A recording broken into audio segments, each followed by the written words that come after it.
Hello students, आपका स्वागत है आपके अपने YouTube चैनल कॉमर्स सॉल्यूशन पे। आज जो है हम +1 के अंदर हमारा जो सेकंड चैप्टर है अकाउंटेंसी का बेसिक अकाउंटिंग टर्म्स, तो उसके बारे में आप इस वीडियो के अंदर डिस्कस करेंगे। तो सबसे पहले जो है इस चैप्टर के अंदर इस चैप्टर का मीनिंग क्या है वो मैं आप लोगों को पहले थोड़ा बता दूं। तो देखो, ये क्या है आपका बेसिक अकाउंटिंग टर्म्स। अब जैसे कि नेम से ही थोड़ा क्लियर आप लोगों को हो रहा होगा कि बेसिक अकाउंटिंग टर्म आपकी क्या होंगी, कुछ वर्ड, कुछ ऐसे शब्द जो कि आप अकाउंटेंसी के अंदर यूज़ करोगे जब आप खाते बनाओगे, मीन्स जब आप प्रैक्टिकल पोर्शन करोगे या आप थ्योरी का पोर्शन करोगे, तो उसके अंदर हमारी कुछ ऐसी टर्म्स, कुछ ऐसे वर्ड यूज़ होंगे जिसके बारे में आप लोगों को पता होना ज़रूरी है, क्योंकि उनके बिना आपका अकाउंटेंसी जो है वो इम्पॉसिबल है, पॉसिबल ही नहीं है। तो आज अपने उन्हीं वर्ड्स को, उन्हीं टर्म्स को जो है डिस्कस करना है। तो उसके अंदर जो है अब मैं स्टार्ट करने जा रहा हूँ। तो सबसे पहली टर्म जो आपकी है वो है बिजनेस ट्रांजैक्शन। अब बिजनेस ट्रांजैक्शन अगर मैं बोलूँ सिंपल ट्रांजैक्शन आपकी क्या होंगी, देखो जिसके अंदर दो पर्सन आपस में अगर कुछ भी डील करते हैं, किसी ने कुछ खरीदा, किसी ने कुछ बेचा, तो उसको आप क्या बोलेंगे, ट्रांजैक्शन। फॉर एग्जांपल मान लो आप किसी दुकान पे गए, आपने वहाँ से कुछ खरीदा, तो जैसे ही आपने वहाँ से कुछ खरीदा तो आपने सामने वाले को पैसा दिया और सामने वाले ने आपको सामान दिया, तो वहाँ पे फिर क्या हुआ, लेन देन हुआ। आपकी तरफ से तो पैसा गया, सामने वाले की तरफ से सामान आया। आपके लिए तो एक सिंपल ट्रांजैक्शन है, बट अगर आप बिजनेस के पॉइंट ऑफ व्यू से देखें या सामने वाले के पॉइंट ऑफ व्यू से देखें तो वो एक सिंपल ट्रांजैक्शन नहीं है, वो एक बिजनेस ट्रांजैक्शन है, क्योंकि उस पर्सन ने उस पार्टिकुलर प्लेस पर क्या किया, उसने सेल की, जिसको आप क्या बोलेंगे यहाँ पे, बिजनेस ट्रांजैक्शन। अब ट्रांजैक्शन का जो है वो आपके बिजनेस के ऊपर क्या इफेक्ट पड़ेगा, देखो उससे आपकी जो एसेट्स, आपकी जो लाइबिलिटीज़, आपकी जो कैपिटल्स हैं उसके ऊपर इफेक्ट पड़ेगा।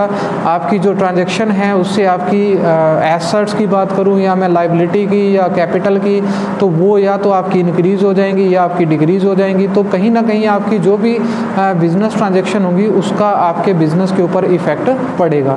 अब इसके कुछ फीचर्स हैं। अब फीचर्स के अंदर अगर मैं देखूँ तो बिजनेस ट्रांजैक्शन के अंदर सबसे पहले जैसे कि मान लो आपने कुछ सेल किया, आपने कुछ परचेज़ किया, या अगर आपने किसी से कुछ पैसा लेना है या किसी को कुछ पैसा देना है, तो अगर इस टाइप की कुछ भी आपने बिजनेस के अंदर लेन देन किया तो उसको आप क्या बोलेंगे, बिजनेस ट्रांजैक्शन। तो ट्रांजैक्शन को आप इसके अलावा 2 कैटेगरी के अंदर डिवाइड करेंगे, एक आपका इंटरनल होगा, एक आपका एक्सटर्नल होगा।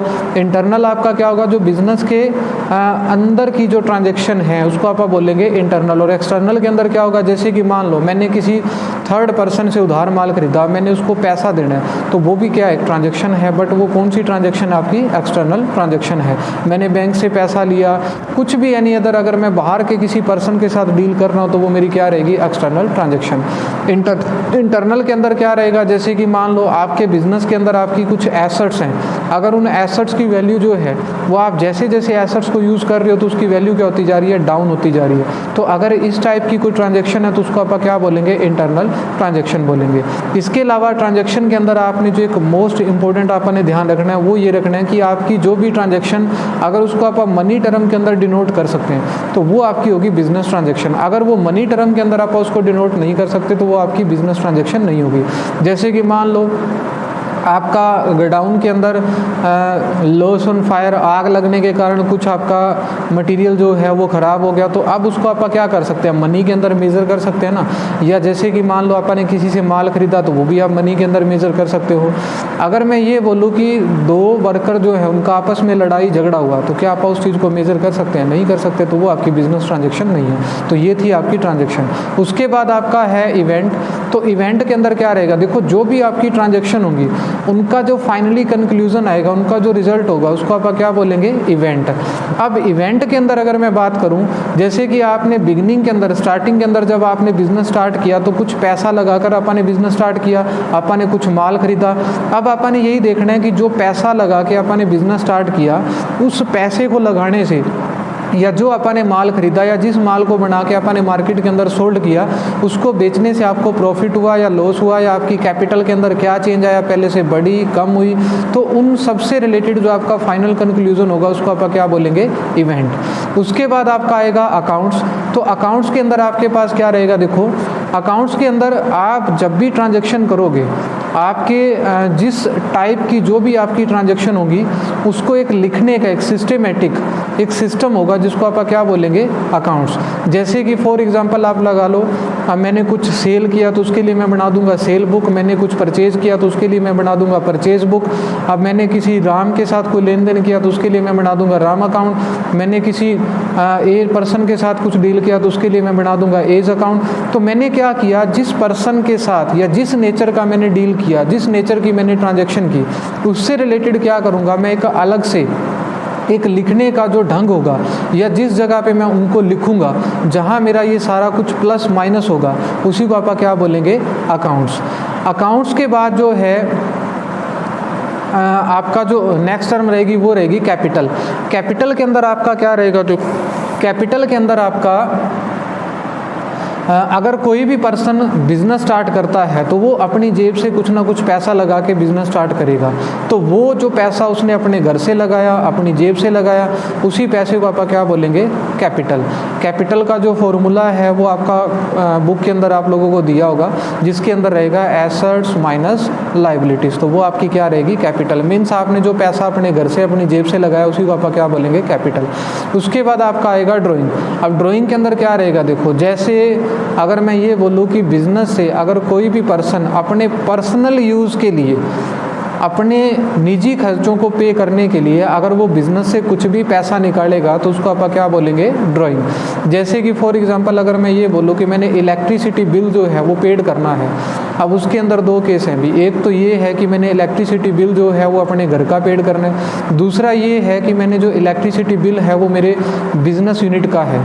अब बिजनेस यूनिट का अगर आप बिल पे कर रहे हो तो वो आपका बिजनेस से रिलेटेड खर्चा है, तो उसमें आपका नो प्रॉब्लम। बट अगर आप अपने घर के बिजली के बिल को पे करने के लिए अगर आप बिजनेस से पैसा निकालोगे तो वो पैसे को आप क्या बोलेंगे ड्राइंग। मतलब अपने निजी खर्चों को पे करने के लिए, अपने खुद के प्राइवेट खर्चों को पे करने के लिए अगर आप बिजनेस से पैसा निकालोगे तो उसको आप क्या बोलेंगे यहाँ पे ड्राइंग। ड्राइंग के बाद आप पढ़ोगे लायबिलिटी। तो लायबिलिटी आपकी क्या होगी, देखो लायबिलिटी आपकी होगी दायित्व, आप हिंदी के अंदर बोलते हो। अगर आपने कुछ भी किसी दूसरे पर्सन को अगर आपने पे करना है तो उसको आप क्या बोलेंगे लायबिलिटी।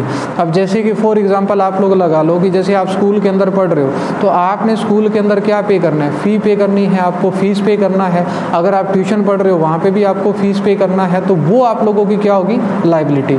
मतलब जो आपने किसी दूसरे पर्सन को पे करना है उसको आप क्या बोलेंगे लायबिलिटी।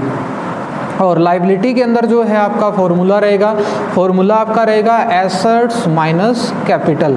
ऊपर आपने पढ़ा था कैपिटल के अंदर एसेट्स माइनस लायबिलिटी, उसी में से आपका बन जाएगा जो है लायबिलिटी का फॉर्मूला।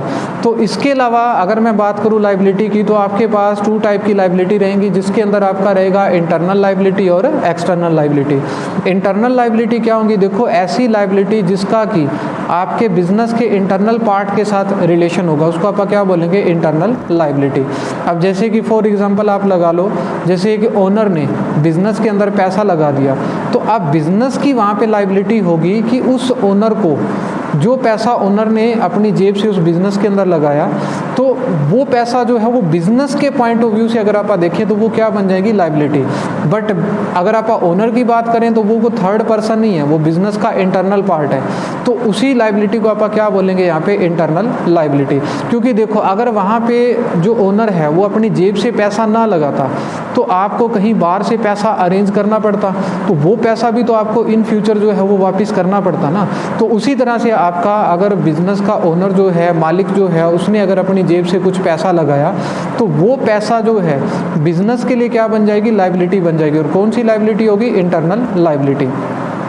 सेकंड आपके पास एक्सटर्नल लायबिलिटी। एक्सटर्नल के अंदर क्या होगा, ऐसी लायबिलिटी जो आपने बाहर किसी को कुछ पे करना है। मान लो जैसे कि आपने बैंक से लोन लिया तो वो अपना क्या है एक्सटर्नल है, बाहरी पर्सन को आपने पैसा देना है। या अगर मैं बात करूँ क्रेडिटर की तो क्रेडिटर के अंदर भी क्या रहेगा, आपने किसी थर्ड पार्टी से कुछ माल खरीदा तो वो पैसा भी आपने क्या करना है इन फ्यूचर वापस करना है, तो उसको भी आप क्या बोलेंगे एक्सटर्नल लायबिलिटी।